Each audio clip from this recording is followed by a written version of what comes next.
I'd like to introduce you to the Rudy Gobert that the Utah Jazz need. I was a little critical of Rudy's Game 1 performance, thought he shied away from the ball a bit, played a little bit soft.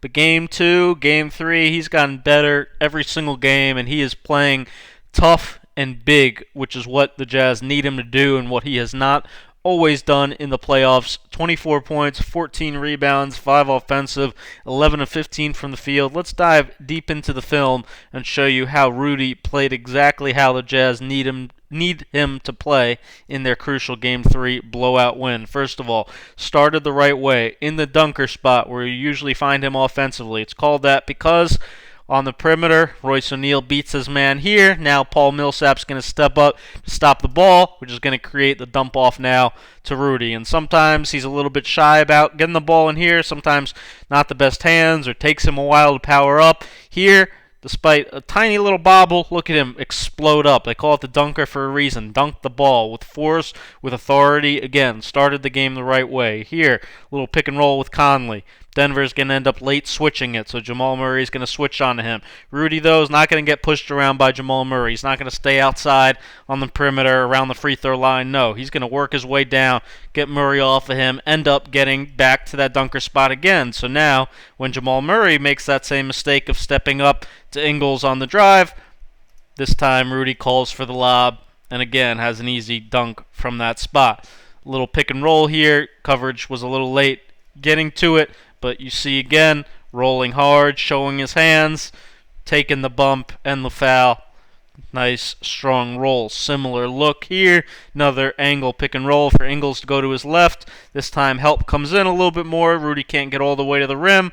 Little floater he's going to miss, but look at him stay with it. Go get it. Who wants it more? Little lefty running hook. Beautiful. Screen. Nice, strong screen, make contact, and roll. Look at him showing his hands. That's wanting the ball on the roll. Grant has no choice but to foul. Transition, defense to offense. You might not have noticed that there, but this is what Rudy did maybe the best all night long. Doesn't even show up in the stat sheet, though. Rim running. He's ahead of Jokic, so what does that mean? Right now, he's going to sprint, and that's going to make Grant have to take him. And that's going to start the whole defensive breakdown for Denver because they don't want Jokic guarding anyone but Gobert. They don't want him on Niang here. So now when they go play pick and roll, Denver's going to make the mistake putting 2 on the ball. Now they're already in rotations. Great ball movement by Utah. Nice job by Rudy. You see again, he was gassed, played the entire first quarter. Even though he's got his hands on his knees here, he did his part by rim running, by forcing Grant, the smaller guy, to guard him. Now he's going to leave him. And now Rudy ends up beating Jokic to the backboard on the rotation. Another pick and roll here with Conley. Look at him staying in the pocket. Great job sensing the pocket pass from Conley. Hands ready. And now again, Game 1, he was probably stopping right here, flipping the ball out to the perimeter, being afraid to really dive through the paint. This time, he's attacking strong. Look at this. One dribble. Finish. That's not being afraid of contact. That's not being afraid to get to the basket. Again, great ball screen, great contact on Murray. And now Conley does a great job keeping Murray on his back, keeping Jokic engaged with him. And now Rudy's behind the defense. This is what Denver had over and over, losing Rudy behind them, and how he was able to really kill them for 24 and 14 in Game 3. Good job here again by Rudy. Not stopping on the perimeter, not floating away, but running all the way to the opposite dunker, doing your job, opposite the ball in the dunker, because now Jokic is going to step up to help. Now Grant is going to have to cover down on Gobert, which is going to force Jamal Murray now to rotate to the corner and end up getting beat. And now Jokic again is going to step up to the ball, and Gobert once again opposite the ball. Watch how he's going to float, go from right side to as the ball moves. Now he's popping out to the left side dunker. 2 on the ball right here. Not able to power up right away. That's all right. Little shot fake. Good patience. Finish off the backboard.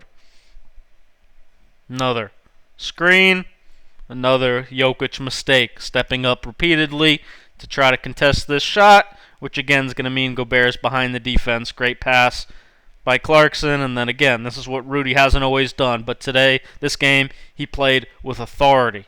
This is powering up for the slam. That's playing like a 7-footer.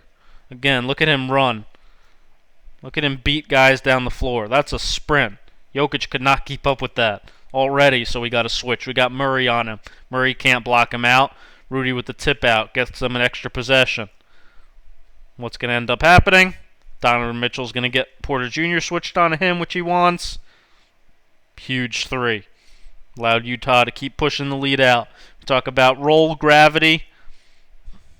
This is what Denver's got to adjust, because they got to decide, do we let Rudy get 20 to 30, or do we let them get threes? Because you can't give them both.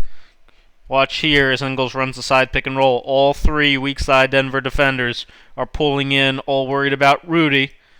And now Ingles does his job, picking the defense apart, finding Royce O'Neal. Could have found Conley too. Everything was wide open for Utah. This time, Jokic finally doesn't step up to contest this shot, which makes Mitchell have to shoot it himself. But look at Rudy. Circle underneath the basket. Keep it alive. Extra possession. End up going play pick and roll with Clarkson. Denver switching everything now. Again, opposite dunker spot. Clarkson's going to drive baseline. What do you do on a baseline drive? You get right to the front of the charge circle. Because now watch Jokic. He's trying to guard two. Mitchell's going to cut from the corner. Gobert's right in front.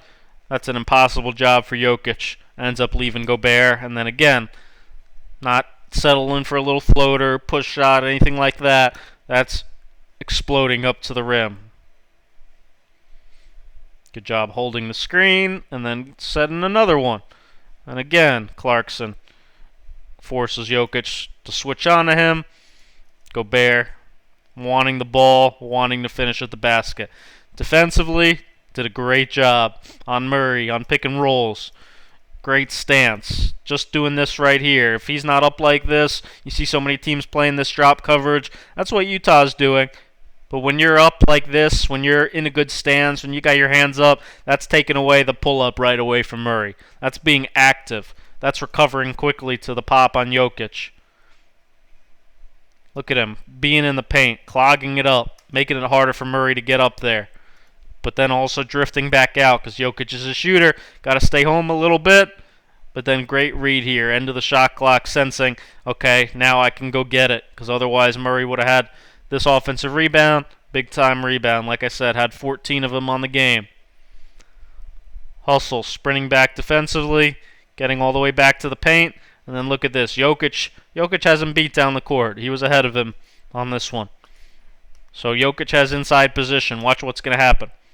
Gobert's just going to shove him out of there. Say, I don't care that you beat me down. I'm taking inside position. I'm getting that rebound. Played tougher than Jokic. What do we talk about when bigs go to post up? They say meet him early, hit him down the court. Watch that. Jokic wants to just run down there, get an early duck in for a post up. Watch Gobert beat him to the spot, knock him around, end up pushing the catch all the way out to the three-point line almost, forcing Jokic to make a crazy save. And then Craig ends up turning it over. All forced by the work Rudy did early. Again, good presence on the pick and roll. Good job letting Niang through, commanding the whole defense, stopping Dozier as he drives to the rim, taking away the basket, sprinting back out to guard Jokic, resisting, finishing the play with a block out, getting your hands on the ball first, even if you don't come up with the rebound. Poking the ball from behind on Jokic's back downs. He had his number this whole game. And then again, who wants him more? Who's going to sprint the floor harder? Jokic is going to start out in front. Gobert's going to end up in front. That's sprinting. That's running hard. That's creating a 3-on-2, all with your effort.